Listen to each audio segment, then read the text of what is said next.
Welcome to our channel. Today we how to uninstall Steam client on Windows, beginner guide step by step clearly. To uninstall the Steam client on Windows, start by ensuring that Steam is completely closed. Click on the Windows Start menu located at the bottom left corner of your screen.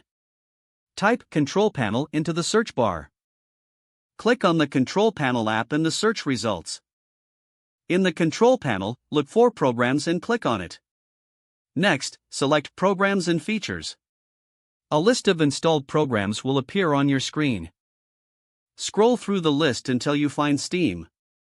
Click on Steam to highlight it. Once highlighted, look towards the top of the window for the Uninstall option. Click on the Uninstall button.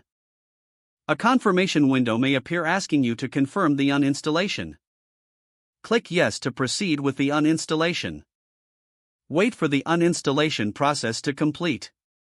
Once finished, a message will confirm that Steam has been uninstalled. To ensure all Steam-related files are removed, navigate to the folder where Steam was installed. By default, this is usually in the C:\program files, x86, \Steam. If the folder still exists, right-click it and select Delete. Confirm the deletion if prompted. Finally, restart your computer to complete the uninstallation process. If the page does not load, refresh the browser or try again in a private or incognito window. Make sure you are using the correct email address, then retype it carefully to avoid small typos.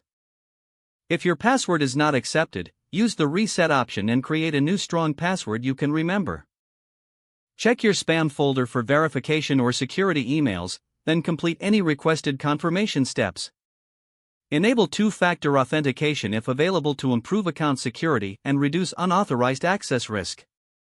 After signing in, review your profile details so your contact information and settings are accurate and current. If you see an error message, note it down and try again after restarting your device and internet connection.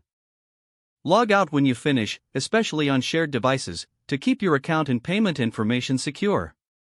If the page does not load, refresh the browser or try again in a private or incognito window. Make sure you are using the correct email address, then retype it carefully to avoid small typos. If your password is not accepted, use the reset option and create a new strong password you can remember. Check your spam folder for verification or security emails, then complete any requested confirmation steps. Don't forget to like this video and subscribe to our channel for more step-by-step tech guides.